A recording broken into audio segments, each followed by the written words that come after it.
Good morning, student. Myself, Dr. Rajendra Raut, working as an assistant professor in GS College of Commerce, Wardha. BCom Part 1 Marathi माध्यम आणि financial accounting या विषयामध्ये याच्या अगोदरच्या लेक्चरमध्ये आपण लेखाकर्माच्या संकल्पना पाहिल्या. मागच्या लेक्चरमध्ये जवळपास आपण 7 संकल्पना पाहिल्या आणि त्याच्याच समोरचा हा भाग आपण आजच्या लेक्चरमध्ये कंटिन्यू करणार आहोत. तर 7 नंतर 8वी जी संकल्पना आहे सत्य आणि वस्तुनिष्ठ पुराव्याची संकल्पना, ज्याला म्हणतो आपण एव्हिडन्स कन्सेप्ट. म्हणजे अकाउंटिंग लिहिताना, फायलिंग करताना जे ट्रान्झॅक्शन आपण लिहित आहे त्या ट्रान्झॅक्शनचे पुरावे असणं जरुरी आहे. मग ते ट्रान्झॅक्शन कुठलंही असो, मग ते असेट आपण परचेस केली असो त्याचं असो, किंवा आपण एखादी वस्तू घेतली असेल त्याचं असो, स्टेशनरी असो, आपण मजुरी दिली असेल, कोणत्याही प्रकारचं ट्रान्झॅक्शन असो, अकाउंटिंगमध्ये आपण त्याची जर एंट्री केली तर त्याच्या सपोर्टिंगमध्ये त्याचं व्हाउचर, त्याची रिसिप्ट किंवा त्याचं बिल हे आपले एव्हिडन्स आहे. काय काय म्हटलेलं आहे मी? व्हाउचर असू शकते, रिसिप्ट असू शकते किंवा बिल असू शकते. उदाहरणार्थ आपण मजुरी दिली 100 रुपये, मजूर 100 रुपये दिली, आपण अकाउंटिंगमध्ये एंट्री केली आणि आपण त्या संबंधित मजुराची आपण रिसिप्ट लावली नाही तर अकाउंटिंगमध्ये त्याला अर्थ नाही. जेव्हा या अकाउंटिंगचं ऑडिट होईल, ऑडिटर जेव्हा या अकाउंटचं ऑडिट करेल तर तो जेव्हा तुमच्या बुकमध्ये एंट्री पाहिल, जी कोणती मजुरी दिली असेल किंवा अजून कोणता खर्च असेल तो त्याची एंट्री पाहिल आणि त्याच्या सपोर्टिंगमध्ये त्याचा एव्हिडन्स पाहिल. जर त्याला एव्हिडन्स तो दिसला नाही किंवा एव्हिडन्स तुमच्याजवळ उपलब्ध नसेल तर तो त्याच्यामध्ये तुमची क्युरीज काढल आणि तुम्हाला ते जे रिसिप्ट आहे, ते जे बिल आहे किंवा ते जे व्हाउचर आहे ते तुम्हाला तयार करायला लावेल. म्हणजे या संकल्पनेमध्ये तुम्हाला हे लक्षात ठेवायचं आहे की सत्य आणि वस्तुनिष्ठ पुराव्याची संकल्पना, की जे कोणतं तुम्ही ट्रान्झॅक्शन करणार आहात किंवा जे कोणतं तुम्ही ट्रान्झॅक्शन केलेलं आहे त्या ट्रान्झॅक्शनचा पूर्णपणे पुरावा म्हणजे बिल. जर एखादी वस्तू खरेदी केली असेल तर त्याचं ऑथेंटिक बिल तुमच्याजवळ असणं आवश्यक आहे, किंवा एखादे पेमेंट केलं असेल त्याची रिसिप्ट तुमच्याजवळ असणं ऑथेंटिक आवश्यक आहे. त्याच्यानंतर बाकी चिल्लर खर्च असेल, स्टेशनरी असेल किंवा अजून काही असेल, जे काही घेतलं असेल त्याचं ज्या दुकानातून तुम्ही घेतलं त्याचं ऑथेंटिक बिल, ज्याला आपण एव्हिडन्स म्हणतो, ज्याला आपण पुरावा म्हणतो, तो तिथे सादर करणं आवश्यक आहे. ऑडिटर जेव्हा आपले अकाउंट चेक करण्यासाठी हातात घेतो तेव्हा तो 2 गोष्टी प्रामुख्याने मागतो, तुमचं लेजर किंवा तुमचं कॅशबुक म्हणा आणि त्याच्या सपोर्टिंगमध्ये तुमचं बिल फाईल म्हणा किंवा रिसिप्ट म्हणा किंवा व्हाउचर म्हणा. तर एक एंट्री तो चेक करतो की याचा एव्हिडन्स तुमच्याजवळ आहे का, आणि तो एव्हिडन्स जो आहे हा चांगला असला पाहिजे, ऑथेंटिक असला पाहिजे. नुसतं कसंही लिहून नाही तर कोणती वस्तू घेतलेली आहे, कोणाकडून घेतलेली आहे, किती क्वांटिटी घेतलेली आहे आणि त्याचे पैसे किती, हे पूर्ण त्या बिलवरून हे कव्हर होणं आवश्यक आहे. म्हणून याच्यामध्ये तेवढं लक्षात ठेवायचं की एव्हिडन्स तुमच्याजवळ असणं आवश्यक आहे. त्याच्यानंतर 9वा जो कन्सेप्ट आहे वसुलीची संकल्पना, ज्याला आपण रिअलायझेशन कन्सेप्ट म्हणतो. तर रिअलायझेशन कन्सेप्टमध्ये तुम्हाला एवढंच लक्षात ठेवायचं आहे की मुगम बोलून चालणार नाही. तर ज्या दिवशी ते पैसे मिळेल किंवा पैसे मिळण्याची शाश्वती असेल त्याला आपण अकाउंटिंगमध्ये रेकॉर्ड करतो. ज्या पैशाची शाश्वती नसेल, जी मोघम गोष्ट आहे, मिळू शकतात, मिळणार आहेत परंतु आजपर्यंत त्याचा कुठलाही असं ऑथेंटिसिटी नाही की ते पैसे मिळाले किंवा मिळणार आहेत, तर त्याची एंट्री आपण अकाउंटिंगमध्ये करणार नाही. जे पैसे त्या दिवशी मिळाले त्याची अकाउंटिंगमध्ये एंट्री होईल. तर रिअलायझेशनमध्ये कन्सेप्टमध्ये हे लक्षात ठेवायचं आहे. तर आपण इथपर्यंत जवळपास जे महत्त्वाचे जे कन्सेप्ट होते ते महत्त्वाचे आपण कन्सेप्ट इथे पाहिलेले आहे.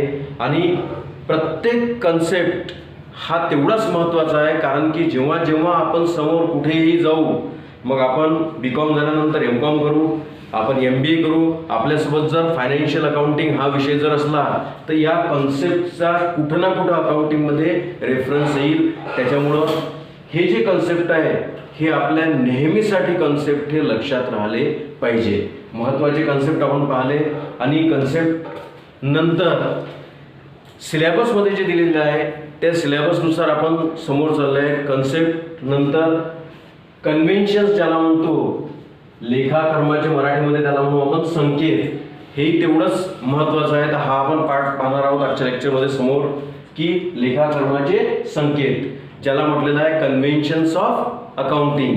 त्याच्यामध्ये पहिलं आहे प्रगटन संकेत ज्याला म्हटलेलं आहे convention of disclosure. Convention of disclosure. Convention of disclosure म्हणजे काय, तर जे कोणते अकाउंटिंगचे किंवा जे कोणते आपल्या व्यवसायाचे बारकावे आहेत ते सगळे बारकावे अकाउंटंटनी डिस्क्लोज करायला पाहिजे. कोणतेही इव्हिडन्स किंवा कोणतीही अशी गोष्ट जी अकाउंटिंगमध्ये यायला पाहिजे ती जाणून बुजून लपवता कामा नये किंवा ती लपवण्याचा प्रयत्न करू नये. जसं उदाहरणार्थ एखादी वस्तू 45,000ची घेतली तर आपण 45,000चीच ती त्याच्यामध्ये रेकॉर्ड करायला पाहिजे आणि रेकॉर्ड करायलाच पाहिजे. असं नाही की वस्तू घेतली आणि त्याचा रेकॉर्ड आपण अकाउंटिंगमध्ये केला नाही. डिस्क्लोजरचा अर्थच तसा आहे. म्हणून त्याला म्हटलेलं आहे प्रगटन. प्रकट करणे म्हणजे तुम्हाला सांगणे आवश्यक आहे की व्यवसायामध्ये तुम्ही जे कोणते असेट्स घेतले असेल, जे कोणत्या लायबिलिटीज असेल, जे कोणती कॅश असेल, या सगळ्या गोष्टी कित्येकदा असं होते की आपल्याला वाटते की ही गोष्ट जर आपण सांगितली तर आपल्या व्यवसायाला नुकसान होऊ शकते, बाजारामध्ये आपली जी स्थिती आहे ही खराब राहू शकते किंवा लोक आपल्यावर विश्वास दाखवणार नाही, म्हणून कित्येक जण असं लपवण्याचा प्रयत्न करतात. परंतु अकाउंटिंगच्या दृष्टिकोनातून ते बरोबर नाही. इथे अकाउंटिंगमध्ये एवढं लक्षात ठेवायचं आहे की आपल्या व्यवसायाचे पूर्णचे पूर्ण ट्रान्झॅक्शन जे आहे जे अकाउंटिंगशी संबंधित आहेत ते रेकॉर्ड करणं आवश्यक आहे. म्हणून त्याला म्हटलेलं आहे कन्व्हेन्शन ऑफ डिस्क्लोजर. डिस्क्लोज करा. कुठलीही गोष्ट तुम्ही लपवून ठेवू शकत नाही किंवा लपवून ठेवू नका. कारण तुम्ही जर अशा गोष्टी लपवून ठेवल्या तर व्यवसायाची जी आहे ही खरी परिस्थिती ही कधीच लक्षात येणार नाही. म्हणून जसं डॉक्टरचा पेशा आहे, डॉक्टरच्या पेशामध्ये 2-3 गोष्टी असतात की त्यांनी जे आहे हे पेशंटपासून काही लपवता कामा नये. तसंच इथे अकाउंटंटचं काम आहे की अकाउंटंटच्या पेशामध्ये अकाउंटंटनी जी एंट्री अकाउंटिंगमध्ये व्हायला पाहिजे ती एंट्री करणे आवश्यकच आहे. त्यांनी असं करू नये की एखादी ट्रान्झॅक्शनची एंट्री त्यांनी घेतलीच नाही. म्हणून इथे अर्थ याचा असा आहे कन्व्हेन्शन ऑफ डिस्क्लोजर म्हणजे तुम्ही पूर्ण डिस्क्लोज करा. तुमच्या अकाउंटिंगचे जे जे काही महत्त्वपूर्ण बाबी आहेत त्या पूर्ण तिथे आल्या पाहिजे. कोणतीही बाब चुकता कामा नये. हा झाला पहिला प्रकटन संकेत. त्याच्यानंतर नंबर 2 महत्त्वपूर्णता संकेत ज्याला म्हटलेलं आहे convention of materiality. Convention of मटेरियलिटीमध्ये जे अकाउंटिंगशी संबंधित ट्रान्झॅक्शन आहेत ते क्लिअर कट असणं आवश्यक आहे. जसं उदाहरणार्थ जर असेट घेतलेली असेल 50,000ची तर 50,000च्या एसेटची एंट्री तिथे आली पाहिजे. स्टेशनरीमध्ये बारीक बारीक आयटम असतात भरपूर सारे, तर त्या आयटमचं नाव न लिहिता स्टेशनरीच्या अंतर्गत हे सगळे आयटम्स त्याच्यामध्ये येतील आणि त्याची एंट्री होईल. तर याच्यामध्ये महत्त्वपूर्णता संकेत म्हणून त्याला म्हटलेलं आहे कन्व्हेन्शन ऑफ मटेरियलिटी की जे कोणतं आपलं पर्चेसिंग असेल, जे कोणती छोटी मोठी खरेदी असेल, जसं उदाहरणार्थ स्टेशनरीचं सांगितलं मी, ते स्टेशनरीमध्ये भरपूर सारे आयटम येतात, तर तो आयटम घेतला तर तो कोणत्या शीर्षका अंतर्गत रेकॉर्ड होईल, तो स्टेशनरी अंतर्गत रेकॉर्ड होईल. जसं स्टेपलर झालं, A4 पेजेस झाले, पेन, पेन्सिल, शार्पनर, हे सगळे जे आहेत हे स्टेशनरी आयटम आहे. हा आयटम परचेस केला तर त्याची एंट्री कोणत्या अकाउंटमध्ये होईल, ही स्टेशनरी अकाउंटमध्ये होईल, या शीर्षका अंतर्गत ती होईल. त्याच्यामुळं हा कन्व्हेन्शन ऑफ मटेरियलिटी संकेत झाला. त्याच्यानंतर सातत्य संकेत हा सुद्धा तेवढाच महत्त्वाचा आहे. त्याला म्हटलेलं आहे convention of consistency. Convention of consistency म्हणजे काय, तर ज्या कोणत्या प्रोसिजर आहेत आपण फॉलो करत आहे अकाउंटिंगसाठी त्या आज आपण वर्षाच्या सुरुवातीला फॉलो केलेल्या आहेत त्याच आपण वर्षभर फॉलो करणे, त्यालाच म्हटलेलं आहे कन्व्हेन्शन ऑफ कन्सिस्टंट. कन्सिस्टंट म्हणजे स्थिर. ज्या कोणत्या आपण प्रोसिजर फॉलो करत असू, उदाहरणार्थ आपण जर डेप्रिसिएशन आकारत आहे आणि डेप्रिसिएशनसाठी आपण सुरुवातीला असं ठरवलं की स्थिर पद्धतीनंच आपण डेप्रिसिएशन आकारायचा, तर स्थिर पद्धतीनेच तुम्हाला शेवटपर्यंत डेप्रिसिएशन आकारावं लागेल. असं नाही की आता एक 3 महिने झाले किंवा 2-4 वर्ष तरी आपण तीच पद्धती अवलंबली पाहिजे जी आपण सुरुवातीपासून अवलंबत आहे. जर फ्रिक्वेंटली आपण जर त्याला चेंज करत असो तर ते अकाउंटिंगच्या दृष्टिकोनातून ते बरोबर राहणार, त्याचे खरे रिझल्ट आपल्याला, आपल्या व्यवसायाचे खरे रिझल्ट आपल्याला मिळणार नाही. म्हणून इथे लक्षात ठेवायचं आहे की कन्व्हेन्शन ऑफ कन्सिस्टन्सी, ज्या कोणत्या मेथड्स आहेत, ज्या कोणत्या प्रोसेस आहे, ज्या आपण सुरुवातीला फॉलो करत आहे त्याच आपण काही वर्षासाठी कंटिन्यू आपण ठेवायला पाहिजे. मधातच त्याला चेंज करायला नको. तुम्हाला वाटलं की सुरुवातीला आपण फिक्स मेथड ठेवू, त्याच्यानंतर रिड्युसिंग बॅलन्स ठेवू, पुन्हा असं वाटलं की नाही रिड्युसिंग नाही फिक्सच आहे, पुन्हा फिक्स मेथड ठेवू डेप्रिसिएशनची, तर असं करता कामा नये. म्हणून कन्सिस्टंट जे कोणती मेथड ठेवाल ती कन्सिस्टंट समोरच्या काळासाठी सुद्धा राहिली पाहिजे. म्हणून त्याला म्हटलेलं आहे कन्व्हेन्शन ऑफ कन्सिस्टन्सी. त्याच्यानंतर पुराणमतवादी संकेत, कन्व्हेन्शन ऑफ कॉन्झर्वेशन, यालाच म्हटलेलं आहे की पुराणमतवादी म्हणजे याला आपण असं म्हणू की ओल्ड, जुना. म्हणजे जुन्या वेळेस, जुना का म्हटलेला आहे याला, जुन्या वेळेस काय पद्धती होती की पैसे हे जपून खर्च करावे. म्हणजे आपल्याजवळ जर पैसे असेल तर काही पैसे असे वेगळे राखून ठेवावे जेणेकरून एखादी इमर्जन्सी जेव्हा येईल किंवा एखादी अडीअडचण जेव्हा येईल तेव्हा ते राखून ठेवलेले पैसे आपल्या कामात येईल. या दृष्टिकोनातून इथे हा शब्द आलेला आहे पुराणमतवादी. इंग्लिशमध्ये पाहाल तर कन्व्हेन्शन ऑफ कॉन्झर्वेशन. कॉन्झर्वेशन म्हणजे ज्याला तुमच्या भाषेत म्हणू की सेफ खेळणे. सेफ खेळणे म्हणजे व्यवसायामध्ये आपण जो आपला व्यवसाय आहे हा नफ्यासाठीच करत असतो. कोणीही आपला व्यवसाय हा समोर तोटा होईल किंवा तोट्यासाठी करत नाही, नफ्यासाठीच करत असतो. त्याची सगळी धडपड जी असते व्यावसायिकाची ते नफ्यासाठीच असते. परंतु हे सगळं करत असताना नुसतं नफाच होईल असा विचार न करता भविष्यामध्ये आपल्याला तोटाही होऊ शकतो. आणि जर असा तोटा झाला तर आपण काय करायचं, आपला व्यवसाय बंद करून टाकायचा का? तर अशी परिस्थिती आपल्यावर नाही आली पाहिजे. म्हणून त्या दृष्टीने इथे म्हटलेलं आहे कन्व्हेन्शन ऑफ कॉन्झर्वेशन. कॉन्झर्वेशन म्हणजे जरा संकुचित दृष्टिकोन, म्हणजे तुम्ही पुढची प्रोव्हिजन करून ठेवा. प्रयत्न नफ्यासाठीच करायचे आहे, प्रयत्न नफ्यासाठीच करायचे आहे, परंतु नफा नाही झाला एखाद्या वर्षी आणि असं कमी नफा झाला किंवा मार्केटच्या बदलामुळं तोटा होण्याची वेळ आली तर अशा वेळेस तो पैसा, राखून ठेवलेला पैसा तुमच्या कामात येईल. तुमच्या व्यवसायावर एका वर्षी तोटा झाल्यामुळं तुमच्या व्यवसायावर परिणाम होणार नाही.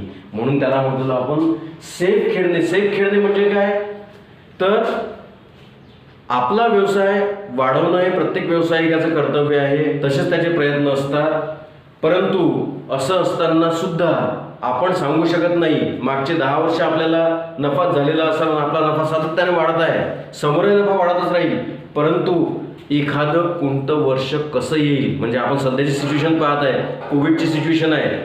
आपला भरभराटीचा व्यवसाय होता, कित्येक लोकांचे भरभराटीचे व्यवसाय होते, परंतु ही पहिल्यांदाच सिच्युएशन कोविडची आली आणि कितीतरी व्यवसाय जे आहे हे अकस्मात बंद झाले. कोणी विचारही नव्हता केला. मागचे 15, 20, 25 वर्ष जे व्यवसाय एकदम भरभराटीचे होते ते आजच्या या घडीला या कोविडच्या सिच्युएशनमध्ये बिलकुल निस्तनाबूत झाले.